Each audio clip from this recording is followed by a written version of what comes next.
de Primera de Corintios capítulo 4.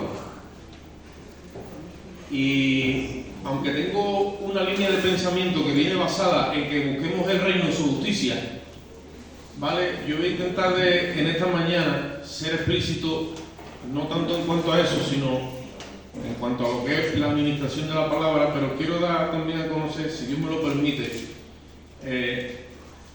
alguna que otra situación que nos puede impedir que el reino y su justicia se frague en nuestras vidas, o sea verdaderamente una realidad en nosotros. ¿De acuerdo? Entonces, esto de compartir la palabra, por más tiempo que lleva uno, en este caso tratándose de mí, yo nunca me habitúo. Y cada vez que llego aquí es como un parto. Tengo un cosquilleo aquí con una situación y una mezcla de lo que es la humanidad con lo que es el Espíritu de Dios. Y eso nunca desaparece, siempre está ahí. Y es por el temor y por la responsabilidad que conlleva exponer la palabra de Dios. Yo quiero que ustedes sepan que yo llevo esa guerra. Y hay semanas en las que son más llevaderas y hay otras que son más difíciles. Entonces, quiero que vayamos un momentito a 1 Corintios capítulo 4, versículos 1 y 2. Y leamos la palabra de Dios, a la gloria de Dios, Padre, Hijo y Espíritu Santo. También el hermano lo pone ahí. Y así leemos todo. Dice así la palabra de Dios. Así pues, téngannos los hombres por servidores de Cristo y administradores de los misterios de Dios. Ahora bien, se requiere que los administradores, cada uno, sea hallado fiel. Amén. Gloria a Dios.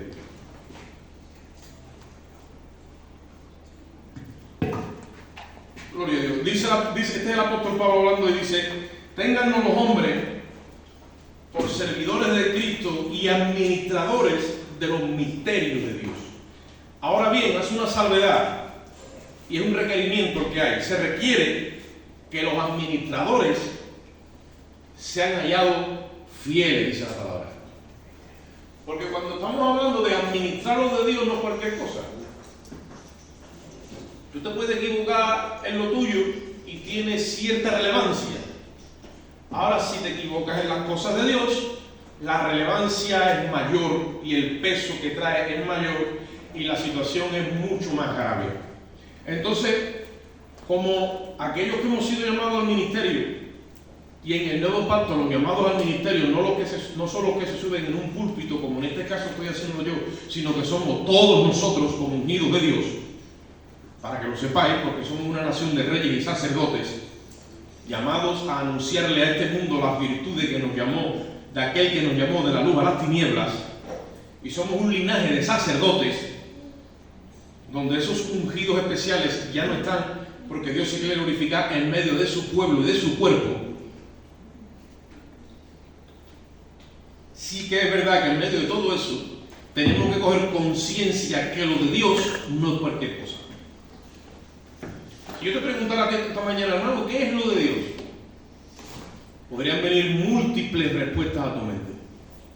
Lo de Dios es por leer la Biblia, ir a la iglesia, comportarme lo mejor que pueda, ser obediente a la palabra. Vete tú a saber lo que está pasando por tu mente ahora mismo en respuesta a eso. Pero lo de Dios tiene que ver con personas, y tiene que ver con almas, y tiene que ver con sentimientos, tiene que ver con emociones, y tiene que ver con un montón de cosas de las que estamos nosotros complejos, pues somos compuestos como seres humanos. Eso es lo de Dios. O sea que si yo me equivoco con una losa malamente, eso no tiene relevancia. Todo lo más que cualquier hermano pase por ahí se pueda tropezar. Pero si me equivoco o nos equivocamos tratándonos los unos a los otros y lo que se queda dentro trae un daño, entonces ahí sí que empieza el problema de administrar las cosas de Dios. Y el apóstol Pablo dice que los hombres nos tengan a nosotros como administradores fieles, o sea, que estamos hablando acerca de Dios de una forma fiel, que no estamos distorsionando el diseño de Dios. Que el diseño de Dios no lo podemos meter en una religión, no cabe. El diseño de Dios no puede entrar en una filosofía, no cabe. El diseño de Dios no lo podemos meter en una organización religiosa, no cabe. Es tan y tan grande el diseño de Dios y tiene unas dimensiones tan impresionantes que como no sea por el Espíritu, jamás lo llegaremos a entender. Por eso que Dios se da la tarea de hacernos un trasplante de mentalidad y trasplantarnos la mente de Cristo para que podamos entender a Dios. Y para Dios no hay nada más importante en este universo que tu alma y la mía. Alabado sea Dios. Él está rodeado de ángeles, de arcángeles, de serafines, de querubines, que mencionan su nombre, le dicen santo, santo, santo, ven su gloria. Pues no hay nada más glorioso en el cielo que en medio de toda esa movida, cuando en el cielo se oye, menganito se ha arrepentido. Dice que se para todo y hacen fiesta en honor a un pecador que se arrepiente en la tierra. Aleluya. Y hay más gozo en el cielo por un pecador que se arrepiente en la tierra que por 99 justos que no necesitan de arrepentimiento, dice la palabra. Aleluya. En ese orden de pensamiento, en ese orden de criterio, en ese orden de conducta, tenemos nosotros que caminar para conocer el reino en su justicia. Y dice el apóstol Pablo que los hombres cuando nos miren a nosotros no digan, este es un papa frita. O diga, no, ese es un hombre y una mujer de Dios que ministra fielmente las cosas de Dios. Porque hay una diferencia. Por eso nosotros hemos empezado aquí debajo de un puente. Ahora, yo abrí muchos locales para Dios antes. Primero había locales y después me iba a buscar a la gente. Y cuando el Señor trató conmigo, digo, no, primero busca a la gente y ya vendrá el local. Si viene. Porque yo no trato con el continente, yo trato con el contenido. Yo te he dado a ti la esencia. Lo demás es viento, es aire, lo demás es estructura. Ponle el nombre que quiera. Eso a mí no me llama la atención ni yo estoy buscando eso. Yo estoy buscando fe en los corazones de gente arrepentida. Amén, gloria a Dios. Que va a venir Jesucristo y se va a quedar aquí todo. Y dice la Biblia que separará los aires y llamará a la iglesia y le dirá, iglesia, sube acá. Y los que se vayan no se llevan ni la ropa. Alábalo si puede ahora. Si no se va la ropa, imagínate tú el coche, la casa, la cuenta de banco y todas las cosas y todo, como decía que muchas veces en nuestros corazones son prioridades, pero para Dios eso no es prioridad. Amén. La prioridad de Dios es el reino y su justicia. El reino tiene un rey y ese reino se rige por una justicia. Y es la justicia que Cristo nos ha imputado por medio de la fe. Porque por gracia somos salvos por medio de la fe. Esa justicia tiene que ser oro para nosotros, tiene que ser nuestro lema. La justicia de Dios. Dice Romanos 3:21 que ahora pues aparte de la ley se ha manifestado el ¿qué? Dice la justicia de Dios. Testificada por la ley y por los profetas, pero ellos no la alcanzaron. ¿Por qué? Porque no pudieron. La ley con todo su requerimiento, Moisés con toda su historia no pudo alcanzar la justicia que demandaba la ley. Y los profetas tampoco pudieron llevar al pueblo a una moralidad santa, justa y verdadera, donde el pueblo se condujera directamente mirando a Dios en esa entrega de corazón. Ninguno pudieron. Jesucristo ha sido el único que ha saciado la justicia de Dios. Por eso es que el lema es que el justo muere por los justos. Y cuando el apóstol Pablo está expresando eso, porque yo le puse aquí fidelidad en la administración de los asuntos del reino y su justicia. Y puse como introducción, si entendemos el lugar que ocupa la cruz Desde el momento en el que somos justificados, somos salvos, hasta que nos convirtamos en ministros del nuevo evangelio o del nuevo pacto, entonces superaremos el proceso de la santificación. Aquí no hay ni uno que no esté en proceso. Todos y cada uno estamos en proceso. Y un proceso es algo que está inacabado. Por lo tanto, cuando hacemos juicios sobre algo que está en proceso, siempre sacaremos un veredicto incorrecto. Porque estamos mirando las cosas en su proceso de elaboración. Ahora, si tú quieres sacar un juicio justo en medio del proceso, mira a Cristo, que ya está acabado y terminado. Aleluya. ¿Quieres hablar verdad absoluta? Sí. Señala la cruz y di: consumado es. Ya está hecha la obra de Dios. Y aquí no hay que añadirle absolutamente nada a la obra de Cristo. Hablábamos el otro día, un hermano y yo, acerca del legalismo. ¿Qué es el legalismo? Hay quien dice que el legalismo es, bueno, ser rígido, ser serio. El legalismo es intentar añadir a través de normativas o cumplimientos de normativas algo a la obra de Cristo y justificarse a través de eso. Todo lo que sea más allá de la obra de Cristo, que está acabada y terminada y se imponga, eso es legalismo. ¿Que tiene que haber orden? Claro que tiene que haber orden. ¿Que tiene que haber rectitud? Claro que tiene que haber rectitud. ¿Que a veces nos equivocamos en todo ese proceso? Sí, pero eso no es legalismo. Legalismo es decirle a una persona que ha recibido la salvación de Jesucristo por medio de la fe que no la tiene porque ahora incumple otras normas. No hay nada que se le pueda arrimar al sacrificio de la cruz. Amén. Gloria a Dios. Aleluya. Y si hay alguien que está puesto para defender eso, somos nosotros en esta hora, como el apóstol Pablo le dice a Timoteo. Tú estás puesto para la defensa del evangelio. Aleluya.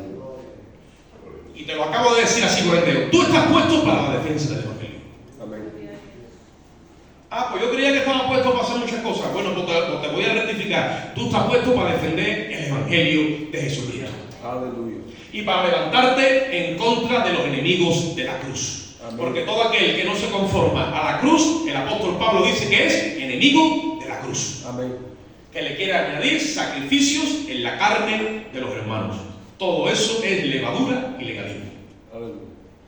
Ahora, aprender a presentar la justicia de Cristo en el nuevo pacto sin levadura, a través solamente del sacrificio de la cruz sin obra, ese es el llamado que tenemos cada uno de nosotros si somos ministros del nuevo pacto. Y para eso hay que tener conocimiento, claridad en las escrituras, convicciones y revelación del Espíritu.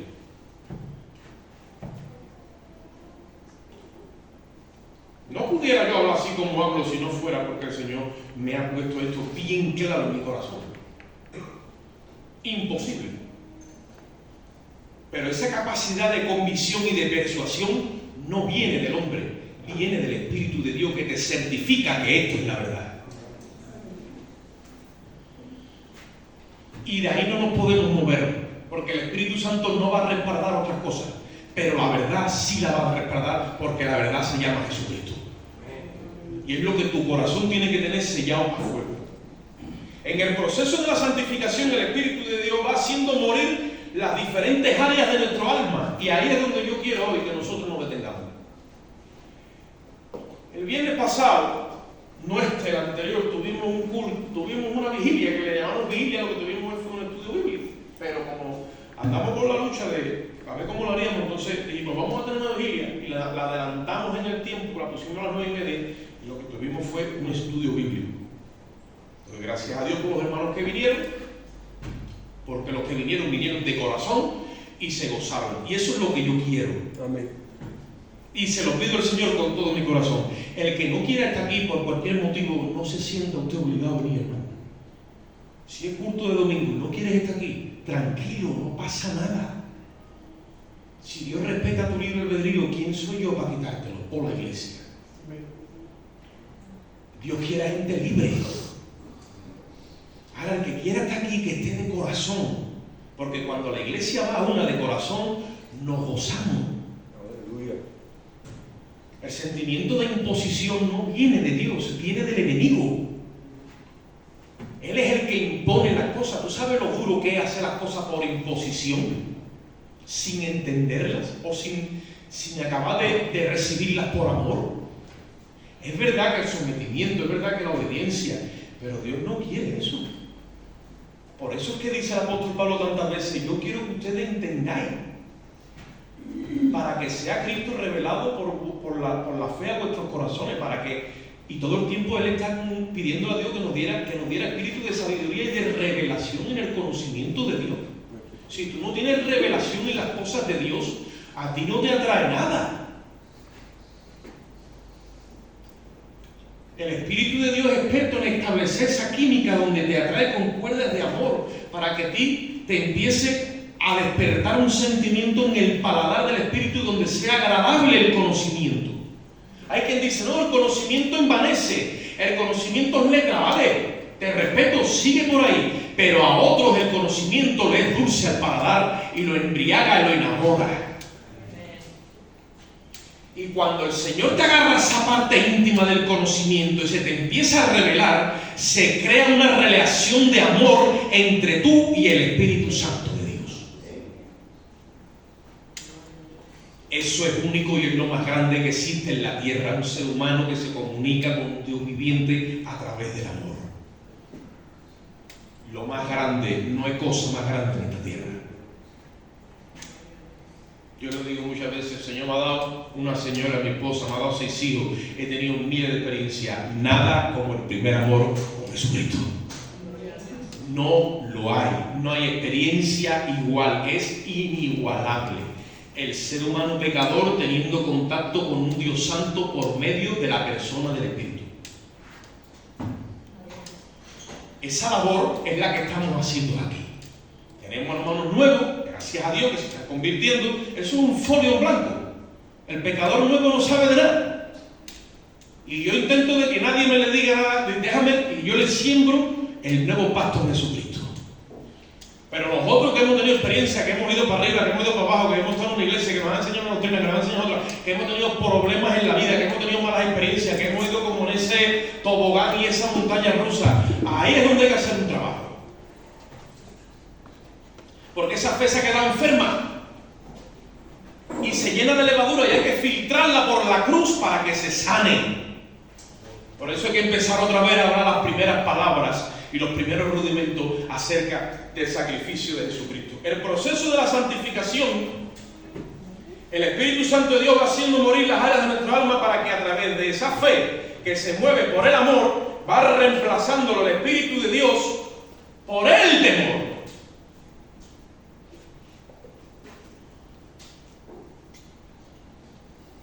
Si yo preguntara aquí en esta mañana: ¿tienes tú temores en tu vida?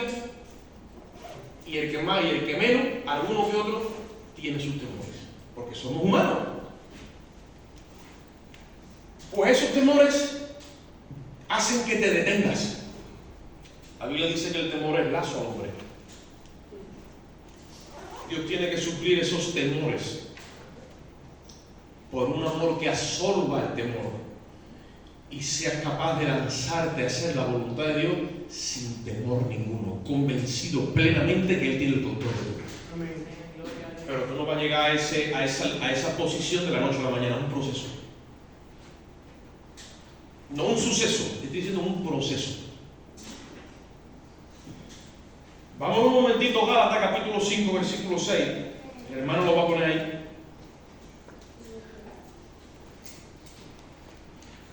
Porque el apóstol Pablo tuvo que levantarse en un momento dado en contra de los maestros de la ley de Moisés que venían a las iglesias que abría él y le enseñaban a los hermanos que aparte de la fe en Jesucristo tenían que circuncidarse. Ustedes saben que la circuncisión era un rito que traía a Israel desde tiempos antiguos con Abraham, y él tuvo que levantarse para defender que ese rito no se podía añadir al sacrificio, porque entonces se leudaba toda la masa, se leudaba todo el sacrificio. Entonces él dice: porque en Cristo Jesús.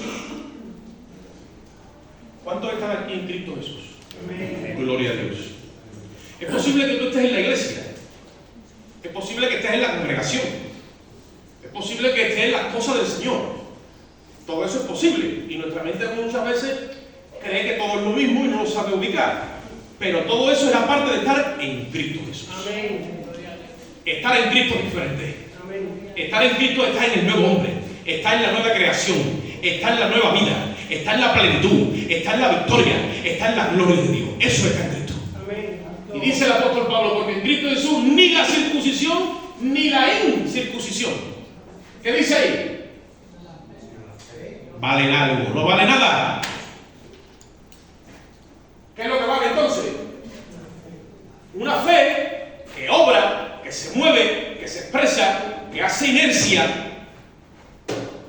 por el amor.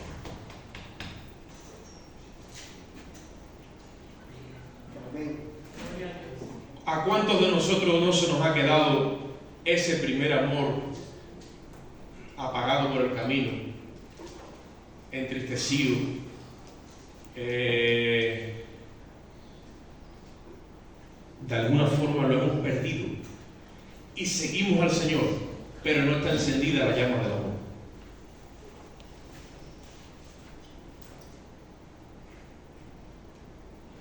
Eso es como en los matrimonios.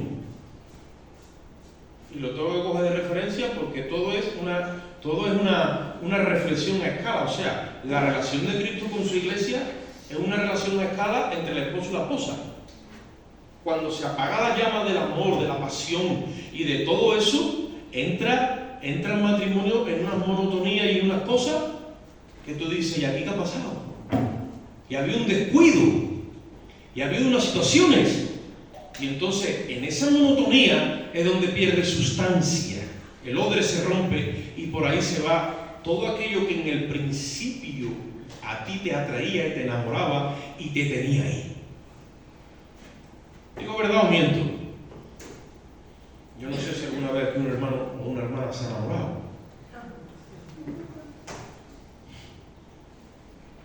La sevillana decía que si me enamoro algún día me desenamoraré para tener la alegría de enamorarme otra vez. Gloria a Dios. Qué bueno sería que nos enamoráramos otra vez de Jesucristo. En ese primer amor precioso, bello y lindo.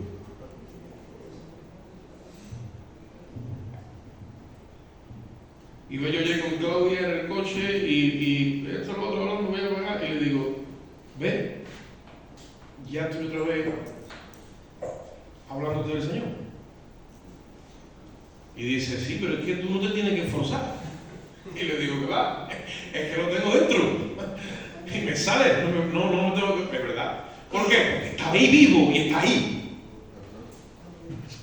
Y lo que menos se puede imaginar uno es que uno esté con un hermano del Señor y no hable uno del Señor. O por lo menos si hablo del Señor, no me critique ni me señale como que soy un bicho raro. Es que soy el Señor.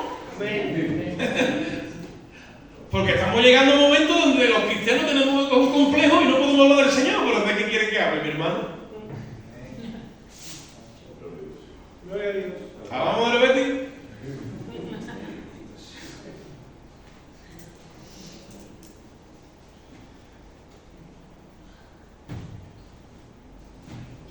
No podemos complejarnos. Tenemos que ser lo que somos y punto. Porque si el Espíritu está ahí y está fluyendo, ¿cómo lo vamos a apagar si la Biblia dice no apaguéis al Espíritu? O no contristéis al Espíritu, dice. Que como el Espíritu se contriste, que te lo dice uno que ha vivido eso, después te las ve y te las desea para que esa llama resurja de nuevo.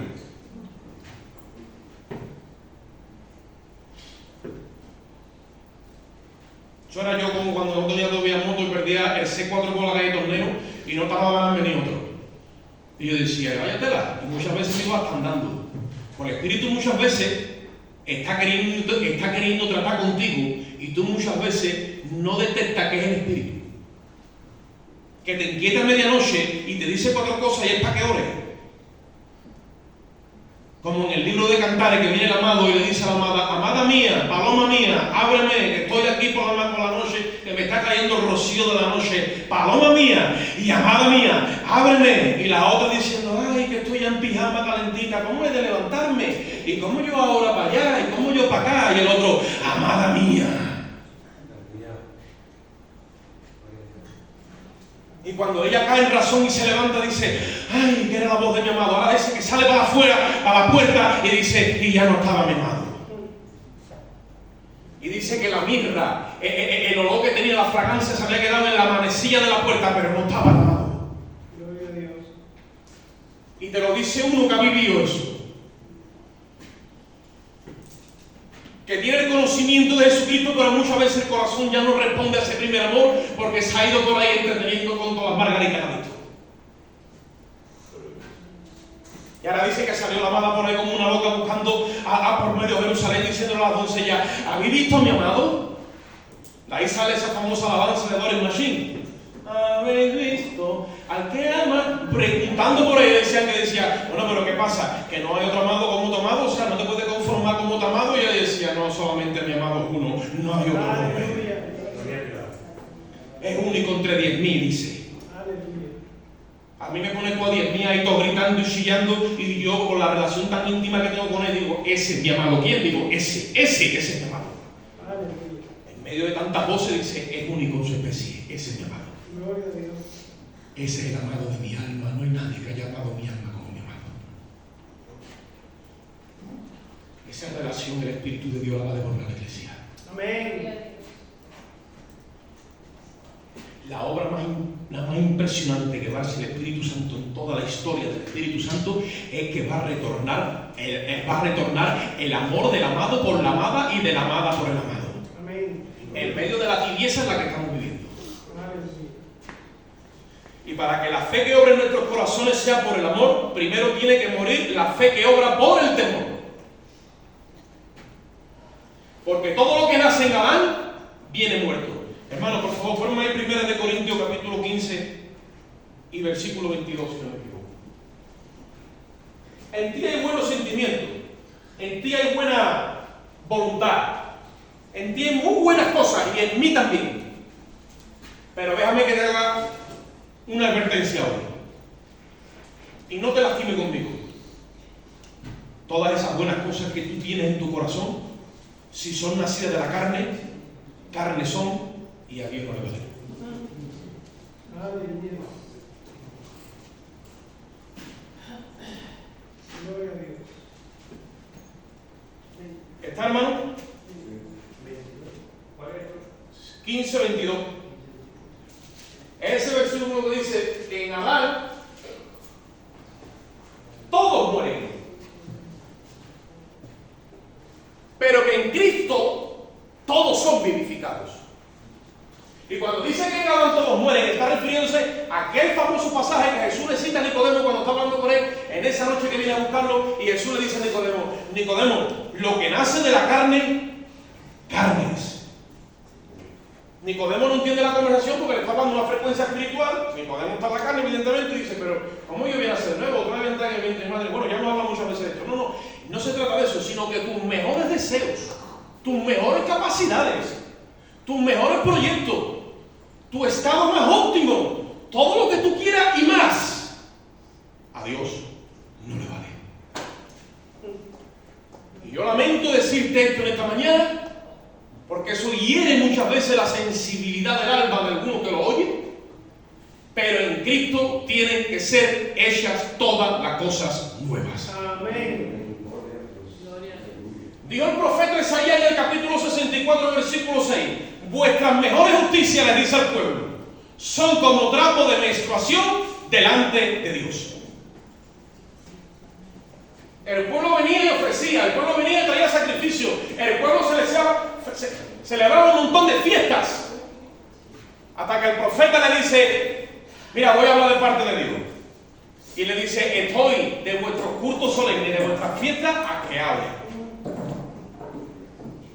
Estoy, ¿por qué? Porque se había acostumbrado a honrarme con vuestros labios, pero yo que veo vuestros corazones, veo que en lo íntimo de vuestra alma estáis muy lejos de mí. Aleluya. Y ahí es donde empieza el drama, si se puede llamar de alguna forma, en la vida del creyente, que el corazón es una bomba de tiempo. Hace unos días yo digo, hermano, iba a traer un mensaje que lo tengo parado. El engaño del corazón, el engaño del pecado, el engaño del diablo y el engaño del corazón. Eso es una bomba. Porque eso es la ciencia del mal que está continuamente moviéndose en nosotros. A ver de qué forma nos hace creer lo que no es verdad. Gloria a Dios. Y resulta que cuando la Biblia dice trapos de menstruación, tú sabes lo que es eso, ¿verdad?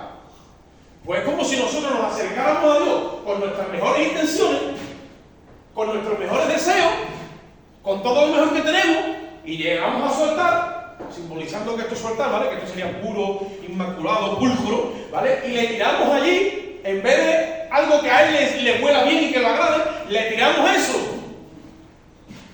Y Dios dice, y encima de todo, por la falta de conocimiento, nos pasa como a Caín, que le traemos la ofrenda, y como Dios dice que no la aceptó, ni su ofrenda ni a Caín, porque Caín es lo mismo, quería ser justo delante de Dios en su propia justicia, dice que no la miró con agrado y se enfadó. La Biblia dice que el enojo reposa en el corazón de los necios. No dice que está, dice que reposa. O sea, que se sienta, que se acuesta, que se queda ahí. Y llega un momento donde la vida de muchos de nosotros empieza a dar tumbo y le perdemos las medidas a esto, y llega un momento que hasta el enojo nos controla, ¿vale? Yo sé lo que estoy hablando.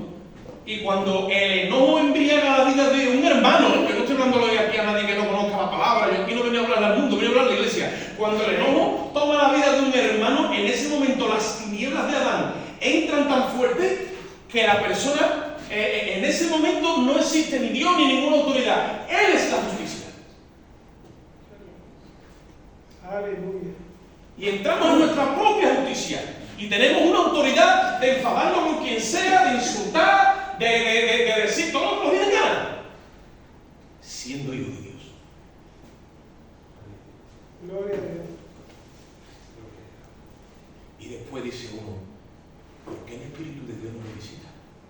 Porque hace tanto tiempo que no lo siento. Es que esto es un proceso de alineamiento. Yo aquí no estoy hablando de desechamiento de nadie, yo aquí no estoy hablando de la pérdida de la salvación, estoy hablando de realidades en el proceso de la santificación.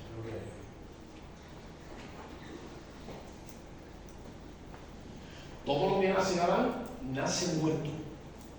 ¿Qué tenemos que hacer entonces, hermano Oscar? Llevarlo al postrer Adán, que se llama Jesucristo, el nuevo hombre.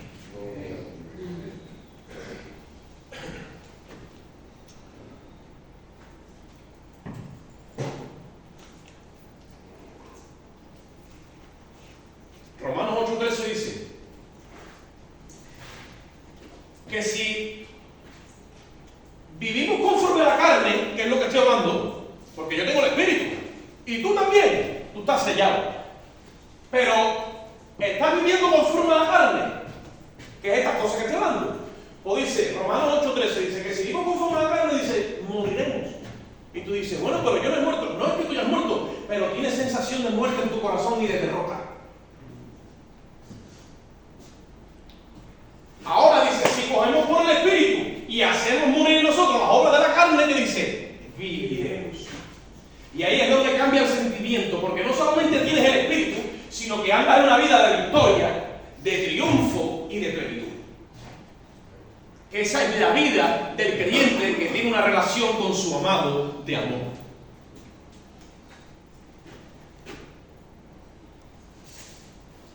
Y en este proceso el enemigo se opone a la voluntad de Dios y toma audiencia en nuestro alma. El otro día cuando estábamos aquí debatíamos y el hermano decía, hermano, la Biblia dice que Satanás se disfraza como ángel de luz. Sí. ¿Y cómo se disfraza? Tiene muchas formas. Una de ellas, ¿cómo es? Haciéndote creer a través de la voz de tu conciencia que te habla de parte de Dios. se disfraza como esa voz de luz y te dice cosas, pero no te dice la voluntad de Dios. Te dice cosas, ¿verdad?, en contra de la voluntad de Dios. Mas, sin embargo, tú, al no tener el discernimiento suficiente, sigues andando en la carne.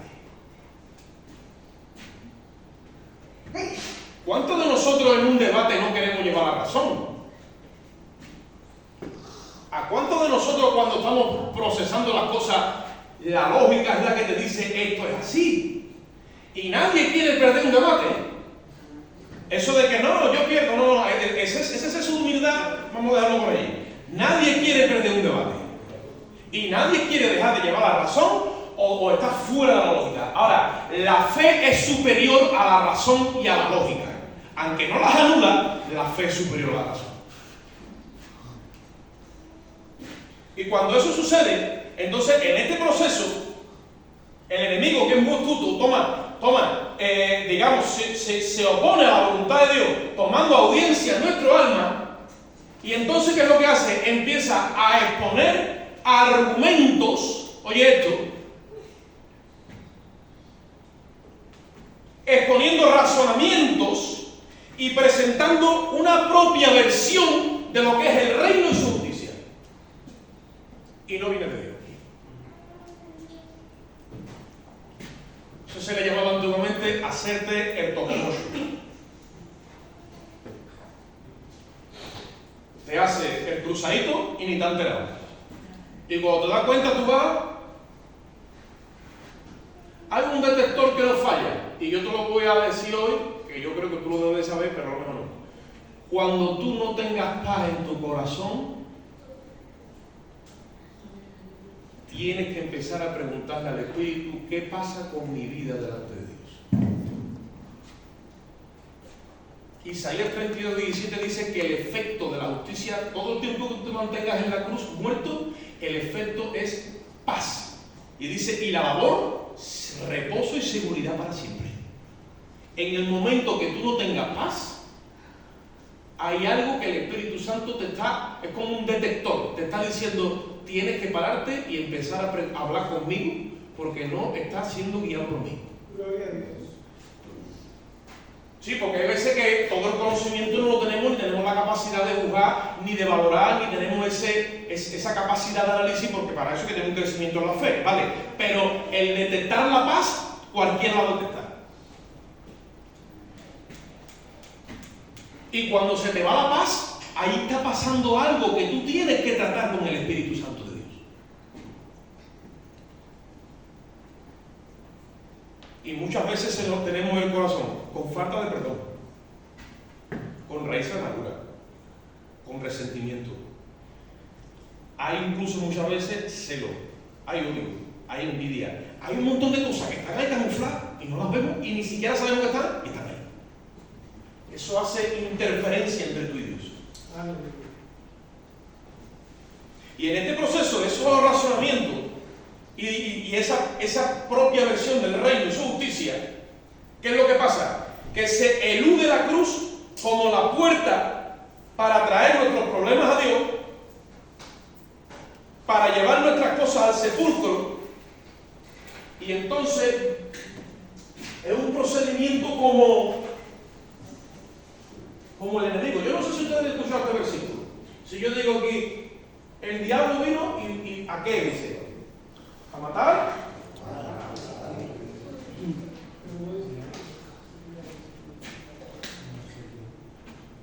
O el ladrón es saltador, ¿no? El ladrón vino. El ladrón vino.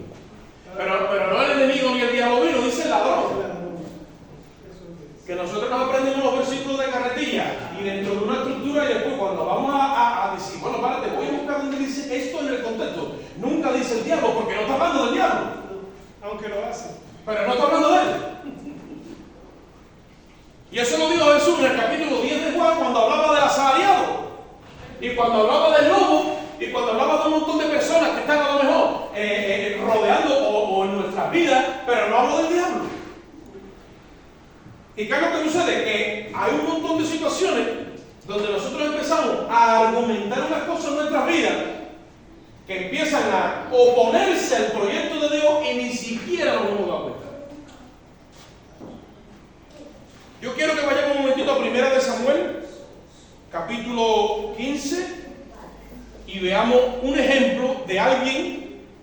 caso, alguien que fue desechado en el ministerio, yo no estoy hablando de la salvación, por causa de que no discernió su relación con Dios correctamente. Es el profeta, es el rey Samuel. Primera de Samuel, hermano Luis, primera de Samuel, capítulo 15, 22 y 23. Entonces, tomando el ejemplo de la persona de Saúl, que el profeta lo había declarado, el profeta Samuel, lo sabéis, ¿verdad? Que llegara a Malé y arrasara con todo, hasta con el rey, con las ovejas, con todo. Entonces, llega Samuel y le pregunta, eso es 15, 22, ¿no? Y 23, ¿no? Dice, ¿se complace Jehová tanto en holocausto y en víctima como en que obedezcas la palabra de Jehová? Claro, dice, ciertamente el obedecer es mejor que los sacrificios y el prestar atención, oye eso, es mejor que la grosura de los terneros.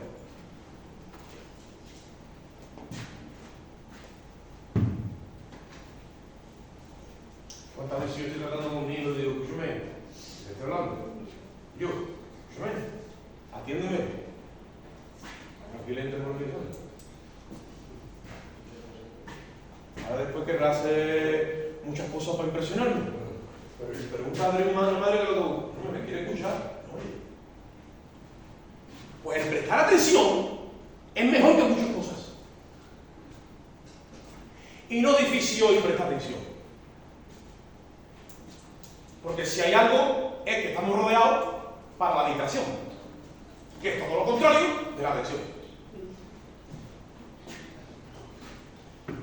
Entonces, se complace Jehová, dice, tanto en estos sacrificios, dice, como en la obediencia, dice, y prestar atención es mejor que los sacrificios. Y ahora dice, porque como pecado de, ¿qué dice ahí?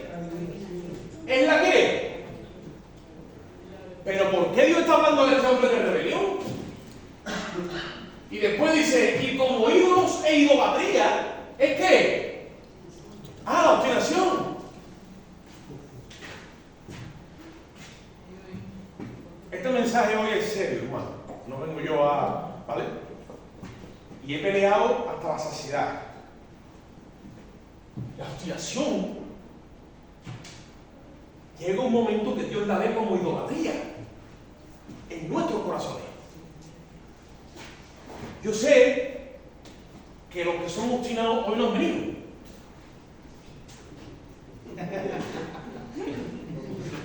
Por eso no estoy hablando con tanta libertad. ¡No! ¡Eso está ahí metido! Si aquí viene alguien con un Cristo de estos de madera y dice, oye, que me entera que usted es cristiano, que yo soy del gran poder, déjame ponerlo aquí, y le dice, bueno, ya lo que me hace falta me diga. Nosotros somos una iglesia evangélica. Y no lo vamos a dejar, ¿o sí? No. Claro. O si nos trae aquí la esperanza de no sé qué, la estatua, o nos trae la foto y soy idolatría, la palabra de Dios dice, no te las imágenes, y nos sale se nos pone la vela así, aquí, o la santidad, santidad Jehová, claro, santidad Jehová. Ahora, ¿y la obstinación? ¿Por qué la permitimos como si no pasara nada? Y qué duro es para un líder bregar con la obstinación, primeramente con la que yo tengo en mi propio corazón. Porque dice que eso es idolatría, hermano. Y yo no estoy diciendo lo idólatra, no, hoy el mensaje no va a excluir a nadie del cielo, porque el cielo no lo ha regalado Jesucristo, y si no lo ha regalado Jesucristo, ningún hombre te lo va a quitar. ¿Vale? ¿Estamos claros, no? Pero estamos hablando de un proceso de santificación. Acá tú le vamos a poner la obstinación. Lo fácil hoy es decir, yo no soy obstinado. ¿Claro? Eso es lo fácil. O decir, yo no soy rebelde. Eso también es lo fácil. Pero lo difícil es decir, yo soy un obstinado. Y yo muchas veces tengo rebeldía en mi corazón. Y a ver cómo yo vivo con esto.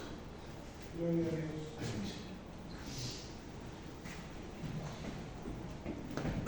Tomando de ejemplo la persona de Saúl, la declaración del profeta nos muestra a los ojos de Dios que la rebelión o la rebeldía En este caso era resistencia o desacato a la autoridad, porque el profeta Samuel dice, está a la altura de la adivinación o la hechicería. Habéis leído en Gálatas capítulo 5 que no es del Antiguo Testamento, ni está hablando de que nos vayamos a los brujos y a practicar cosas del ocultismo, no. Dice, porque dice, manifiestas son las obras de la carne, que son pleitos, celos, ira, contienda, y dice, y hechicería.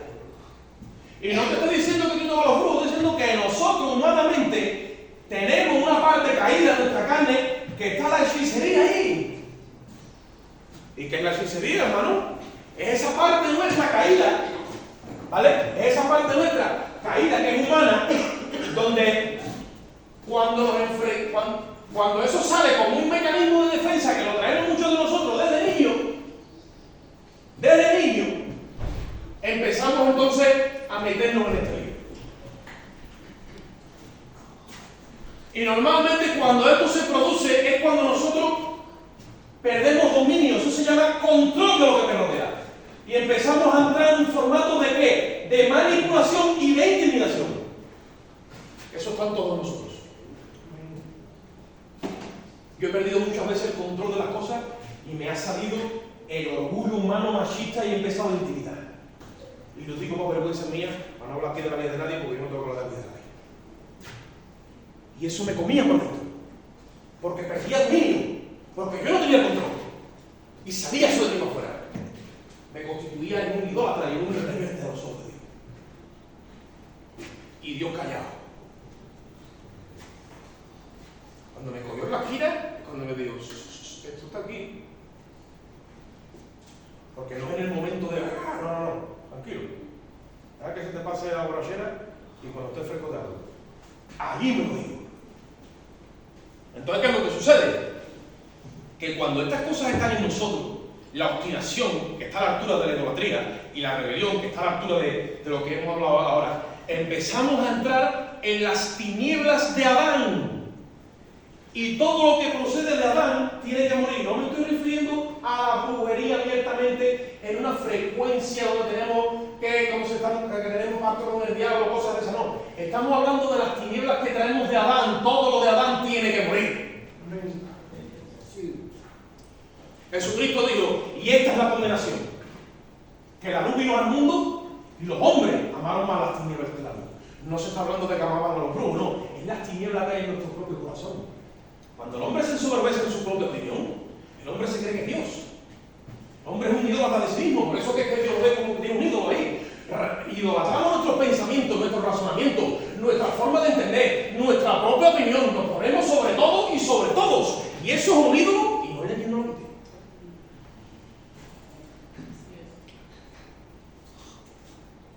Y tiene que venir Jesucristo con su humildad a tratar con nosotros.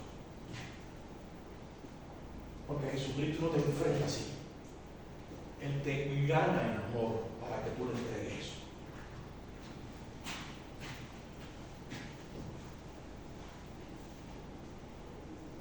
Todo tiene que morir. Las personas obstinadas crean ídolos en su propia opinión.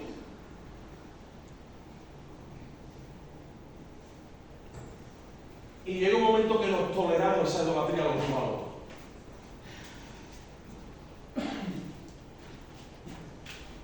Eso lo traemos desde niño, hermano. O sea, desde niño, que tú le dices al niño, ven para acá. Para acá la galleta, no quiero comer galleta. Otra para acá la tablet, que ya ha jugado 2 horas al FIFA. Y ahora dice el niño, pues no, pues sí, pues lloro, pues patadero. Y tú te ves en esa tesitura y dices, y le das al niño la tablet otra vez. Por ejemplo, ya estás tú bajo un hechizo de brujería. Y tú dices, hombre, no es para tanto. Ahí lo tienes. Y cultivamos la rebelión y la idolatría. Y el Señor dice que yo no quiero otras cosas, que yo prefiero una obediencia por el Espíritu. Que es mejor prestar atención. Porque nosotros no nos conocemos nosotros mismos. Cómo estamos constituidos por dentro. La maquinaria la conoce. Y Él sabe cómo el enemigo se infiltra. Porque si no es. Y Él es el único que nos puede revelar cómo se disfraza de ángel de luz, haciendo la obra en todos y cada uno de nosotros para detener la obra de gracia del Espíritu Santo. todo en el Evangelio y en el Nuevo Pacto en la fe que obra por el amor. En el momento que tú cedes a un llanto, cedes a una manipulación, cedes a... ¿Ustedes se acordáis a Dalila con Sansón? ¿Os acordáis de Dalila con Sansón, verdad? Ay, no, es que está ahí Sansón, no, que Sansón había hecho ya sus cositas por fuera. Sansón me venía completo. Pero en cuanto a, no, que tú sabes que, no, porque no sé qué, ay, es que si no me quiere, ay, es que si no tú esto, no, y una paranoia, una historia, al final, ¿qué pasa? Lo llevó al sitio. ¿Qué es eso? Lo sedujo. ¿Cómo?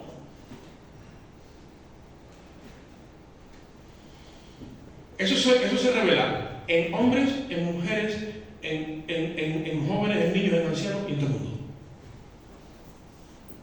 Porque lo traemos de Adán. Ya con esto voy acabando. Y las personas obstinadas crean ídolos en su propia opinión y nosotros muchas veces se lo permitimos como hermanos en la fe. Y el problema es que en Adán las tinieblas que están en nuestro alma impiden que la vasija, porque la vasija es tipo del alma, impiden que la vasija reciba el aceite del Espíritu. Y si nos vamos a Mateo 25, donde dice la Biblia que había 10 vírgenes, donde 5 eran prudentes y 5 imprudentes, que nosotros ya estuvimos aquí hablando, en la vigilia, ¿dónde está? Y hablábamos, ¿dónde está la diferencia de esa prudencia o imprudencia y de estas 5 sensatas o insensatas, donde cuando llegó un mismo momento, porque todas cabecearon, resulta que había 5 que tenían aceite en su vasija, pero resulta que también había otras 5 que no tenían aceite en la vasija? Porque a mí esto me preocupa como creyente.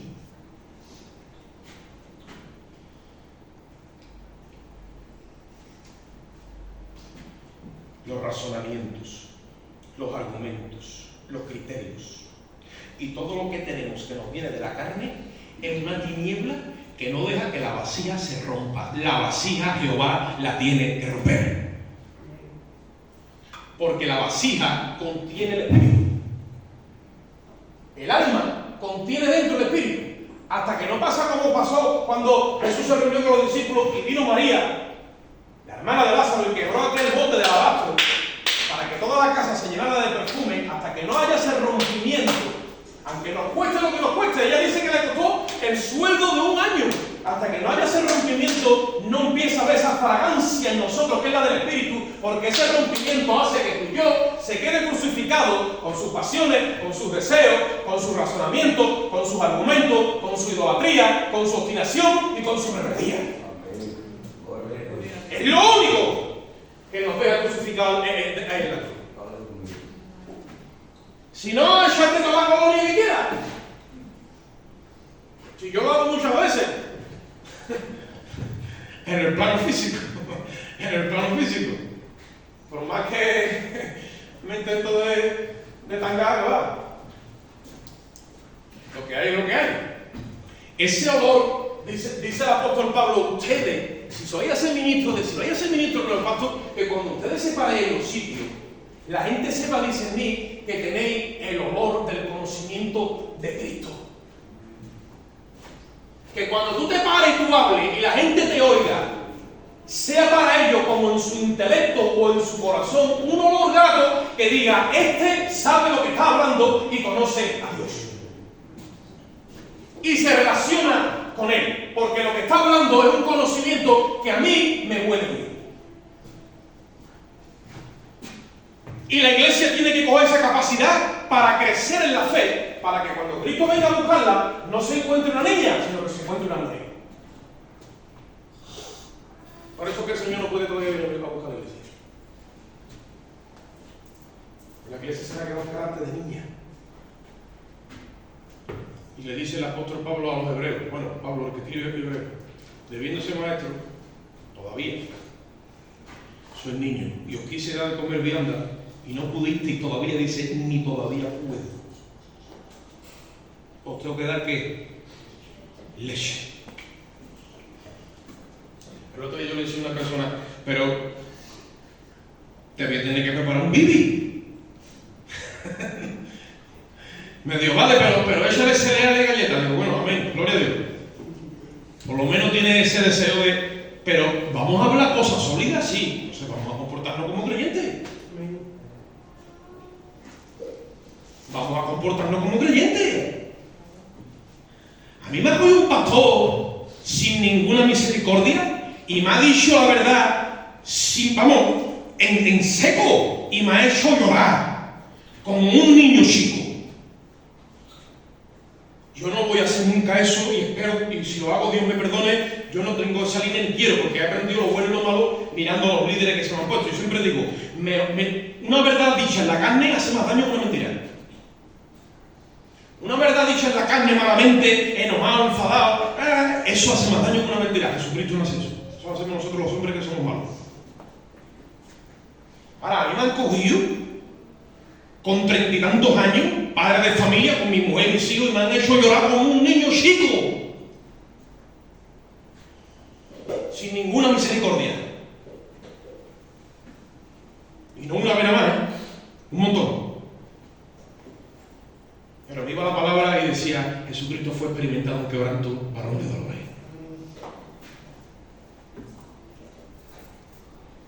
Entonces, si uno pasa por esos tramos del camino, ¿qué me voy a ofender yo ahora por esto, por lo otro? O porque, ay, mira, ay, ¿qué me ha dicho? Ay, que no sé, ay, que me he sentido, que... No, hermano, yo sé que estamos en la era de los ofendiditos, pero vamos a entrar ya en la cordura. Spurgeon dijo hace 100 años, dice, como sigamos así, llegará un momento que no vamos a poder decir la verdad para que no se ofendan los imbéciles. Y es que está pasando eso en la iglesia. Hermano, vamos a hablar, dice la Biblia, de verdad cada uno en amor, sin ningún temor. Y si pasa algo, yo pido perdón. Y me humillo. Y me desnudo. Y le digo a mi hermano, mi hermana, por favor, vamos a cubrirnos, pero vamos allá afuera, hermano. Y vamos allá afuera todo esto que está en nosotros para vivir en luz y que seamos dignos de que cuando Él venga nos podamos mirar a los ojos y dice la Biblia, no huyamos de Él avergonzados.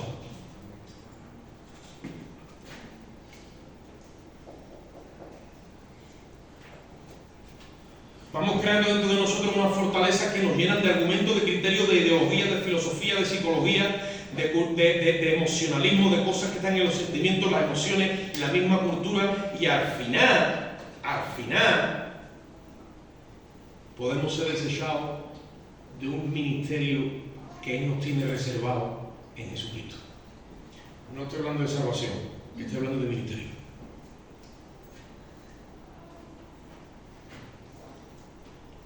El enemigo nos autoriza ilegalmente con argumentos que no vienen de Dios y nos da sabiduría en nuestra propia opinión. Hay que tener mucho cuidado con eso. Yo me he sujetado a gente que sabía que no estaba dirigida por Dios y por obediencia lo he hecho, me han dado palo hasta en el carnet de identidad. Pero ¿sabe una cosa? Yo decidí de someterme. Yo tomé la decisión.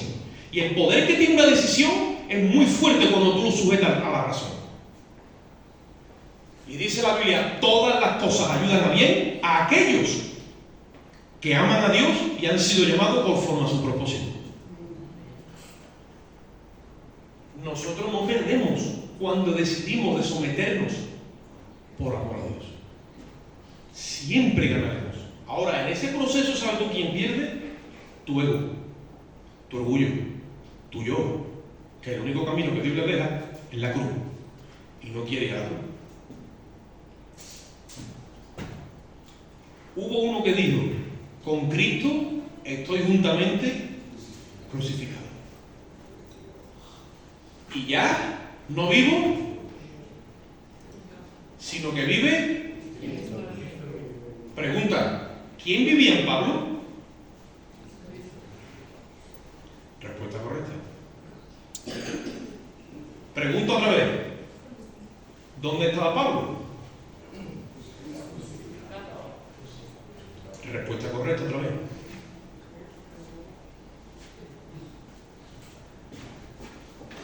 Tampoco hay que irse a Harvard, ¿verdad? Para estudiar, para saberlo. ¿Quién vivía? Cristo. ¿Dónde estaba Pablo? Crucificado. Cuando tú te quedas crucificado juntamente con Cristo, la vasija se rompe, ahí empieza el aceite a caer. El aceite que está en el Espíritu, empieza a caer el carácter de Cristo, empieza a caer la personalidad de Cristo, empieza a caer su amor, su bondad, su paciencia, su longanimidad. Todos los frutos empiezan a caer. Y tú que estás roto, pero roto, empieza a absorber. El barro, que es tipo de la vasija, empieza a absorber la personalidad de Cristo. Se te empieza a impregnar en tu personalidad humana. En tu personalidad humana. La impaciencia la reemplaza por paciencia. La ira la reemplaza por templanza. La falta de fe la reemplaza por seguridad y por certeza.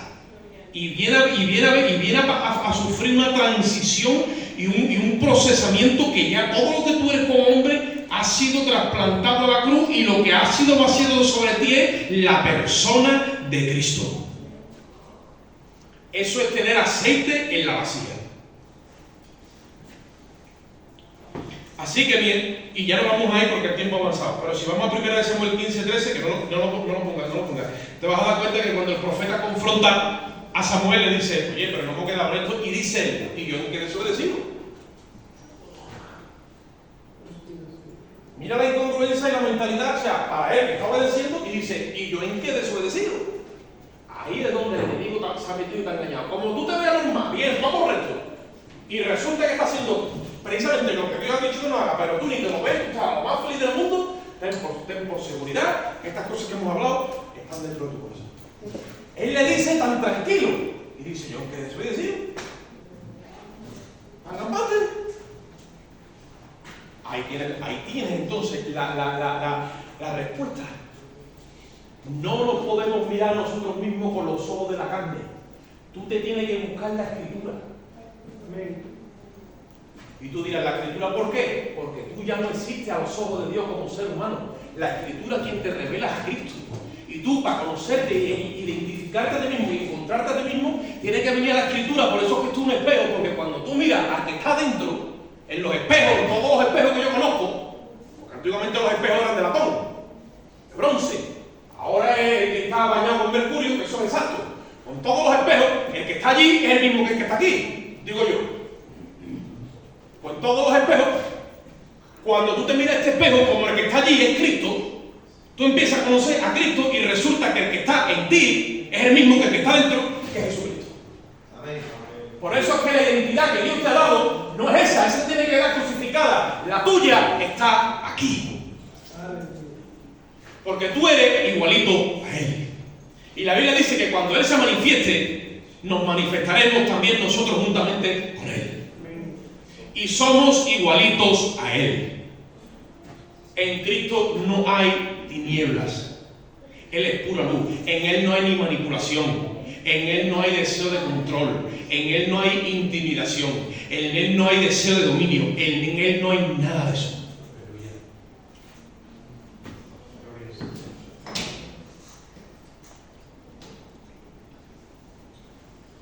Pero cuando está... Ustedes saben cuando yo leo eso que es de Samuel, que el hermano lo ha puesto, y dice: bueno, ¿yo en qué desobedecido? Se me viene a la mente, yo estudiándolo, se me viene a la mente. Digo, este está autorizado. Y él se cree que está autorizado, pero ilegítimamente. Y ahí es donde tenemos que empezar a discernir. La autoridad con la que yo me muevo en Dios, ¿es legítima o es ilegítima? Si es legítima, yo estoy sellado por el Espíritu y me tengo que mover dependiendo de Cristo para todo. Si es ilegítima, entonces eso me da mi libertad para yo empezar a argumentar unas cosas y unos razonamientos y unas cosas que al final se oponen a la voluntad de Dios. Porque el Espíritu Santo no se opone a la voluntad de Dios. Y el Espíritu Santo, si te tiene que decir entre enorgullécete o enaltecete o humíllate, te va a decir tú. Si tiene que elegir entre dos cosas, no te vaya a que te va a decir: escúchame, coja esto y dale 6 palos, dile que se va a acabar el cuento. No, te va a decir: humíllate. Y tú le vas a decir: Señor, pero, te va a decir: humíllate. Pero humíllate, mira la que va abajo. Y te va a decir: pues la otra te la va a poner igual. ¿Sí? Lo que pasa es que nosotros decimos: sí, hombre, claro.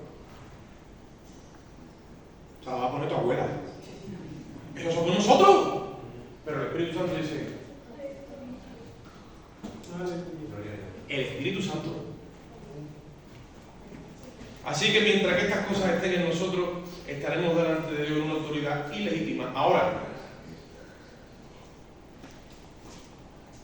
2 de Corintios 7:1 y ahí acabamos.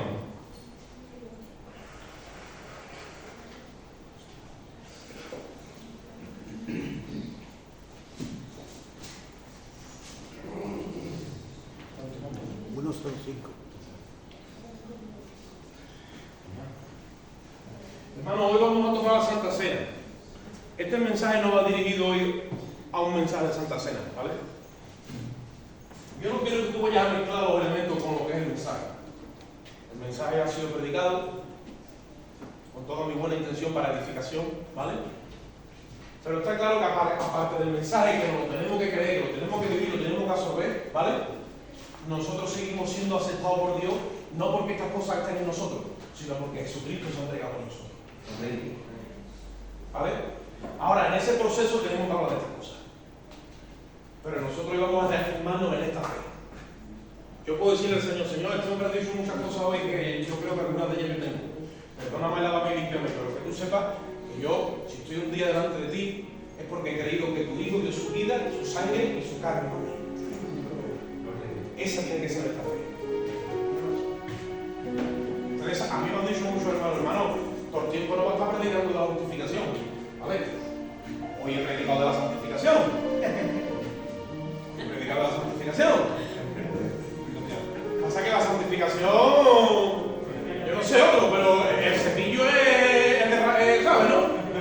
El que decía, mamá, rasca. Claro, porque estamos hablando de santificación. ¿Me entendéis, no? Ahora, ¿puede ponerle, hermano, 2 de Corintios 7:1